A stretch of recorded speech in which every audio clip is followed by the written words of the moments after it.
Hi, I'm Tracy L. Fisher. This is Community Talk, and I'm here with Reverend Sharky Anthony Stevens. How you doing? I'm doing great, man. It's Listen, wonderful. man, I've been trying to get this man on my show for a while. We've been missing and hitting, but now we here. Tell me about yourself. What are you doing in the community? Well, it's so much that I've been blessed to be a part of on both sides of the aisle. I've been involved now as a pastor and as a minister, which is my platform that I use to really get things done. I always say I run my plays by the book now, by the Bible, but I run them horizontally more so than vertically, you know what I mean? Because vertical is where you pick up at. But I run them horizontally, meaning, you know, how we can utilize the scriptures to do what we do today. And why I start there, Tracy, is because the great thing, or the first thing you see in the scriptures is, in the beginning God created male and female, he created man. And that man was a father. And so what I've been really doing for the last 15 years, along with the soul winning, along with the feeding of the communities and things like that, has really been involved with helping us to really realize that great opportunity we have as fathers. Wow. So let me ask you this. You have a program called All God's Children Need Shoes? Yeah, All God's Children Need Shoes really came at a great time in my life. I had two brothers murdered in 60 days. One was murdered the first day of the year 1998. The second one was shot on March the 4th of the same year. Guys that were not involved in any of the street activities out there, but this period of time he was in. The amazing thing was there was some young men arrested for it, four of them. When I got a chance to go down and look at the young men that were arrested, came from our neighborhood, none of those young men had grew up with a father in their house. And because they didn't grow up with a father in their house, as I was sitting there, as you hear people in the faith say, you know, being led by the Spirit of God, I'm sitting down and I start writing. And then he says, all God's children need shoes. I say, well, I wrote it down, almost like writing a song. And then I got what that meant. And that meant salvation, hope, opportunities, education, and security. Wow. So that gave me a 5-lane highway to begin to do what I was doing. At that particular time, I was already involved in the community, but then John Street was coming into the office, and they had an organization called the Mayor's Office of Community Service. So eventually I was seeked out, and someone said, listen, I know you've been in business for yourself. As you introduced me as Sharky, everybody knows Sharky because Sharky Clothing Company I've owned since 1969 and incorporated it on March 1970. And because of that, I was bringing some suits one day to City Hall, and they say, hey, Sharky, you know what, do you ever think about being a part of the city? I said, no, I'm in this for myself, you know.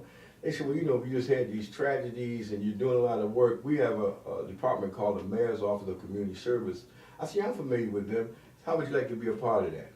And I said, okay, I'll look into it. So in 2001 or 2000, I became part of the Mayor's Office of Community Service. And they say, also, we have a great program we're getting ready to initiate. I said, what's that? The Fatherhood Initiative Program. I said, whoa, that's right down my line, Fatherhood Initiative Program. So I went on and became part of the Mayor's Office of Community Service, and in that I had the opportunity that I'm just sitting here today joyful about, because I had the opportunity to really impact the lives of every young male that I've came in contact with, to let him know that the greatest thing about him is he's been birthed in this world to be a protector and a provider, meaning the father that's in him. Right. And so for the last 13 or 14 years, we were able to go and develop it for the city of Philadelphia. In the midst of that, someone got attention, my attention came to others, and I got involved with it nationally. Right. And then I got involved with it internationally. And so it's just because, Tracy, you represent that father spirit among the guys you are. That's what drew me to you, because you came to this point in your life and you took on what a father does in the community. Right. And I watch the guys that come to your programs. I watch what you do, and you just have that father spirit about reentry, and that's why you're the face of reentry. And I appreciate that. And speaking of reentry, because from your location where you're at 17th and Tasman, correct? And I know a lot of people that I was incarcerated with that's from South Philly, that's returning back home, that's going to need your help. Where are you at on reentry? Well, where I'm at on reentry is Tracey L. Fisher, Gateway to Reentry, which you know we've already talked about this. Right. We've partnered, and we partnered by just doing this. Yeah. Say, let's do it. So on reentry, I'm looking forward to your leadership now, and I'm looking forward to interject out here my father leadership to this program, and we go ahead and take the city, because everybody needs a real reentry program, and so far that's what you represent. Right. There is a city program, but it's limited, where you're not limited. So where I'm at on reentry is whatever space I got down there is available for you. That I appreciate right there. Cut one more thing. Look in the camera every now and then. It just has to be like once every 2-3 minutes, okay? 5, 4, 3, 2. And that right there, I agree with, and I look for your leadership spiritually. Why? Because you're older than I am. You've been through more than me, and you can see things coming that you know is traps. See, with me, I'm riding off of pure passion. So certain things that get by me, and certain people will get around me that means me no good. And I have to be aware of that. So I have to look to gentlemen such as yourself, because one thing about me, I know whose shoulders I stand on. And that's what I try to teach the youth and the people that come through this program, understanding their history, understanding their present, and committing to their future. And the foundation that you helping me lay is keep God first. Because once you remove God out of it, don't care what you believe in, whatever religion it is, keep God first, because they took God out of the schools. Now look at it. You understand? Well, you know, the word you just used is a word that I've heard some use, and that's religion. I'm not into religion, I'm into relationship. And what we've been able to establish, and what has allowed me to take the Father to the next level, I developed an evidence-based Father program that's called Let's Be About the Father in Business. And I got that from a conversation with a young fella and his father and mother. You know, they were looking for this young fella, and they didn't know where he was at, or didn't think where he was at, because he was with them earlier during the day. And they went back and they looked for him, and when they found him, you know, his mother was asking him some questions, and he turned to his mother and said, "Don't you know about my father's business?" Wow. And so this young fella, his name was Jesus. Just a young boy, 12 years old, you know what I mean? And so what happened one day when I was looking at that, as Christians, we look at what he's going to do at 30. But nobody looks at him at 12. Well, at 12 years old, when he said it to his mother, Joseph was standing right there. Right. And this is the fella that took him. This is the fella that taught him a trade. This is the fella that kept him safe. So I don't have a problem with this, what we have called spirit, structure, and systems working together. That's what you're saying when you said God first or Creator first, Right. because that's the reality of it. The book, the best-selling book in the world is the Bible, and the first 5 words say, "In the beginning, God created everything." You know what? And speaking about that, you have something called Four Corners Crusade or something? Yeah, that's everything was birthed out. All God's children need shoes. Then we came up with Ministry in the Hood with Ministers of the Hood. and the reason for that is that, you know, I'm a South Philly guy. I've been around. I've been out there, been around. You know, there was a picture used to come on television called Naked City. And there's 8 million stories in Naked City. Right, This is one of them. that. There's 8 million stories out about me. and one of them is my love and passion for the community, but also I've been out, you know, been in the street, been involved in the hustling life. And say the hustling life, that don't necessarily mean drugs. Right. Hustling, flat-foot hustling, washing cars, washing windows, shining shoes on the roof, or whatever may be the case.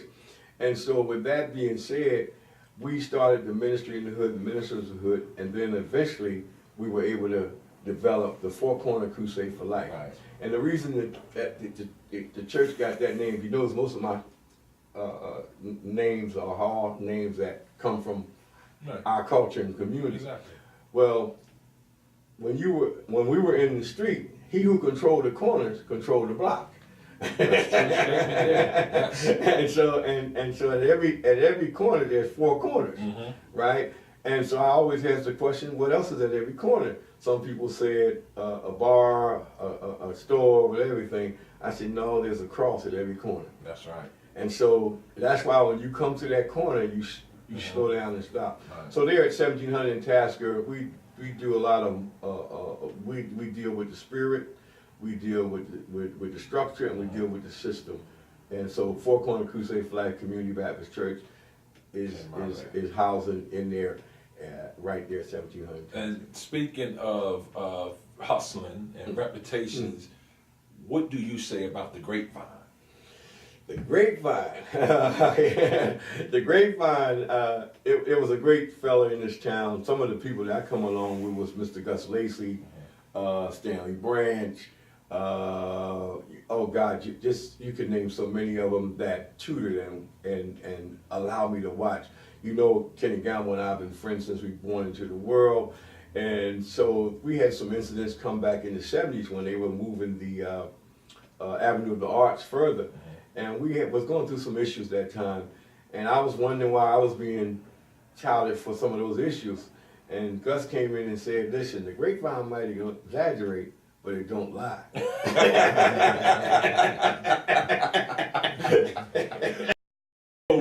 You might be somewhere in that vicinity. That's right. You know what I mean? You might not be dead center on it, but you part of that fruit on that tree, right? Okay, I got you. And let me say this to you, prior to meeting you physically, the grapevine was out about you. Right.